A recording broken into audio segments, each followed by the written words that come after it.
In the midst of the busy 2013 holiday shopping period, Target, one of North America's biggest retailers, shared the news of a massive cyber attack. The attack on Target absolutely changed the way that we thought about hacks.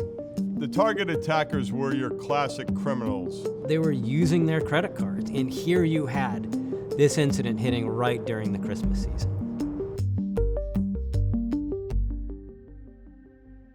Target had taken its place as one of North America's most successful and recognizable retail chains, with over 1,900 locations throughout the US and Canada, offering customers everything from electronics to pharmaceuticals to pet food.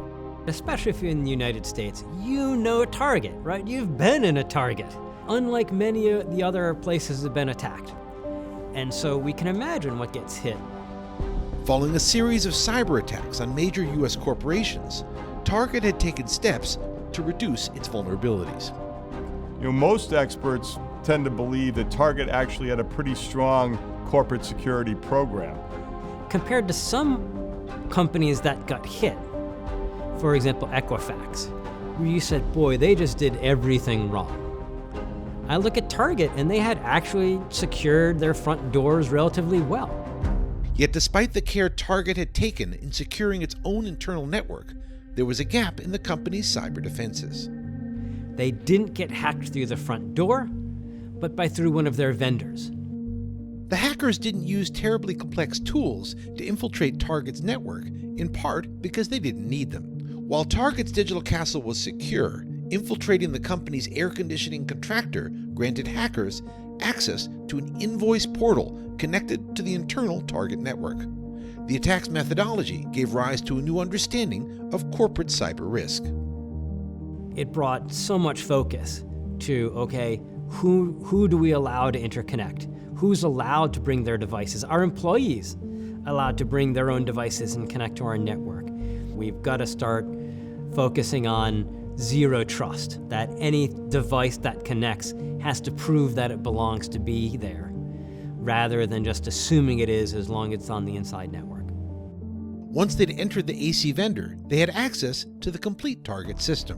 With a foothold established within Target's network, the attackers began scouting out their digital heist. Once they were in the Target network, they wanted to get information they could monetize, in this case, credit card numbers. The more technically sophisticated portion of this was the fact that they did manage to compromise point-of-sale machines in Target and therefore used that access to get credit card numbers and the associated information. And they got those at scale. As the attackers made off with their bounty, it became clear the scale of the theft was massive.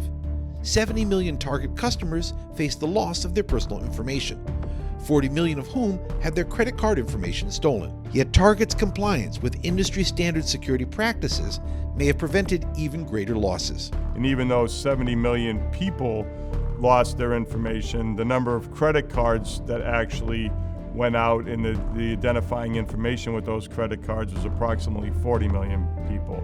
So if they hadn't been doing good due diligence, they would have probably suffered even worse. The attackers spent weeks within the system before Target was alerted to their presence. It got detected, unfortunately not through anything that Target had done, but by those credit card numbers starting to show up in fraudulent transactions. It's actually pretty typical in these cases that the company itself doesn't know it was breached, that they get notified externally, either from the banks that notice that there's been a lot of fraudulent transactions, or even by journalists.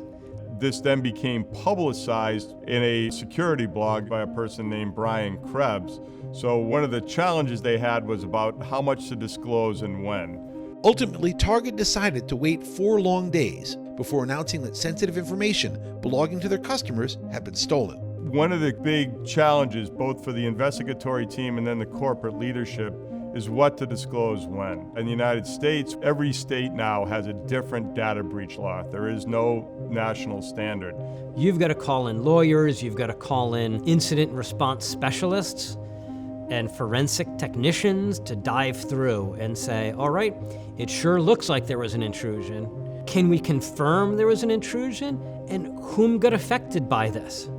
And so that process is going to take a little bit of time. This case caused many states to revise their data protection laws and actually decrease the amount of time necessary in order to report. Target's decision to delay its announcement held serious consequences for the company's public standing. The information security community, their customers, decided that 4 days, especially during the Christmas season, was intolerably long. Because of that, Target wasn't seen as a victim. They were seen as a perpetrator in their own right because they weren't responding as quickly as they should have. They did not provide a lot of information. Initially, they downplayed the likely impact of the attack. The overall belief is that the information handling lessened the faith in the Target leadership's sort of forthrightness with its customers about what happened. Target faced an avalanche of new problems, well beyond the scope of the data loss itself.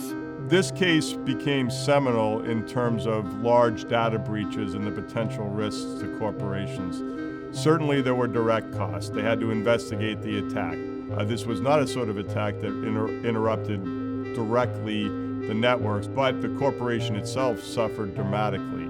Profits were down 50% in the first quarter of the next year.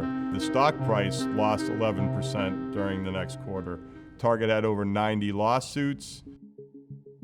As a result of lawsuits filed by banks, credit card companies, states and attorney generals, and the federal government, among others, Target paid out more than $100 million in settlements. In 2015, Target announced it had spent $165 million in expenses directly related to the breach.